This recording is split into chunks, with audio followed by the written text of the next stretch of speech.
up, folks? Sean the Average Angler coming at you with another wintertime fishing video. And this one kind of gets lost just because, well, it's kind of situational. In order to do this technique, you need to have shallow cover. Okay, where I live, a lot of the lakes, there is no shallow cover.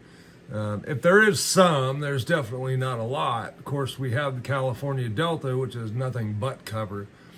And if you're at Clear Lake, places like that, you have some cover, and there's some other places you can get to. But anyway, there's not a lot of it. Berryessa has the trees on the east bank. I think you can find stuff in a lot of places, just may not be a lot of it.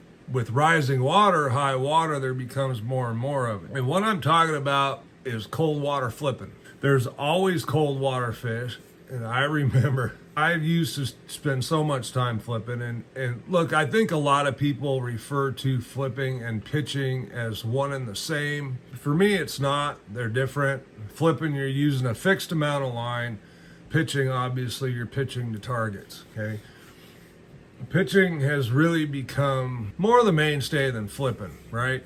We can stay back off of the target a little bit, and we can still present the bait nice and quiet and accurately to the target. Now, there are some things that I do different in the wintertime. I'm going to go, this is a finesse flipping rod, and I'm going to go a little lighter weight-wise, okay? I'm not punching now. I'm going to use somewhere between 1/4 and 3/8, okay? This is kind of a big bait. It's a staple. It's something we used to use a lot on the California Delta year-round. But in the wintertime, I generally like to downsize. Now, downsizing a brush hog would be going to the baby brush hog, right? Or now they have the mid-sized brush hog. Even better than that, I have the, what the hell they call this? The Berkley Pit Boss. Well, this one's a Havoc, this one's a power bait, but they're the same bait, except one is a 4-inch and one is a 3-inch. Okay, this is pretty much my standard of what I used to use. But this time of year, I'm going to go with the smaller profile bait. It just tends to get bit better. It's a little more sneaky, slides in and out of places a little easier, a little quieter. A few baits we can use, and some of them, like the Missle D-bomb, isn't real big anyway, but I'd like a little downsized presentation. We also have the Yamamoto Flappin Hog. This is the smaller one, the 3.75. And if you want to downsize the profile more, you could always pinch off the arms here, or you could just pinch off the balls down at the bottom, which is what I would do, is just pinch these off here, pinch that off there, and go with that. Okay, well, like so. Okay, just take away some of the swinging action, make it a little bit more compact. I oftentimes will do similar for a jig trailer. Another great one is the DoLive Beaver, and this is in the 3.5. And I really wouldn't go too much smaller than that for flipping. You're already gonna have to use a small hook on that.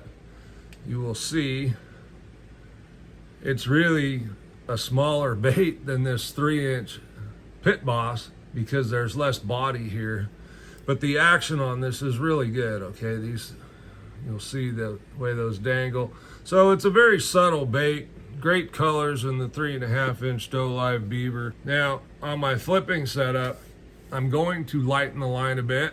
Not too much. I'm still going to be 16 to 18 pound test.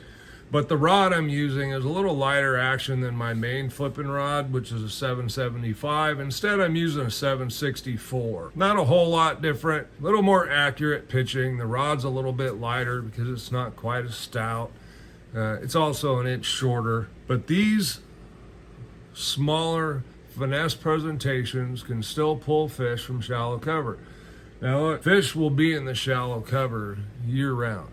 Shallow fish are shallow fish. On my local lake, there is some tulies, there is some shallow areas, and the flipping bite has actually been pretty good. See, I'm calling it flipping when actually I will be pitching just because I want to stay back a little bit. The water tends to be clear in the wintertime if you don't have storms muddying up the water.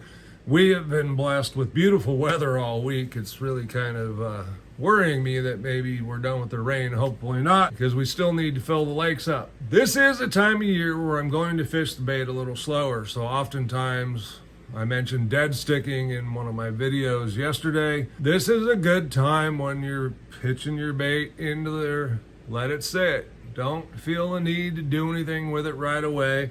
Oftentimes when that bait comes in and drops down, there's a fish there. They will spook and swim off, but they will come back. 9 times out of 10, they'll come back, and if that bait's still there, they'll eat it. I'm not talking about leaving it there for a long time. I flip it in there, and I just count on it going to be 30 seconds. Still faster than me fishing deep, so I'm still covering a lot of water, but I'm giving the fish a chance to eat it, because it is winter, it's colder, they're not quite as reactive. If it drops down, they're not necessarily going to just gulp it up. Most of the fish I've been catching in shallow water have been picking the bait up off the bottom, not eating it as it falls. So just something to keep in mind, something to give a try. This can be a lot of fun, especially when you've been finesse fishing for a while like I have been, and you want to do something different, okay? If you have the right cover around to do it,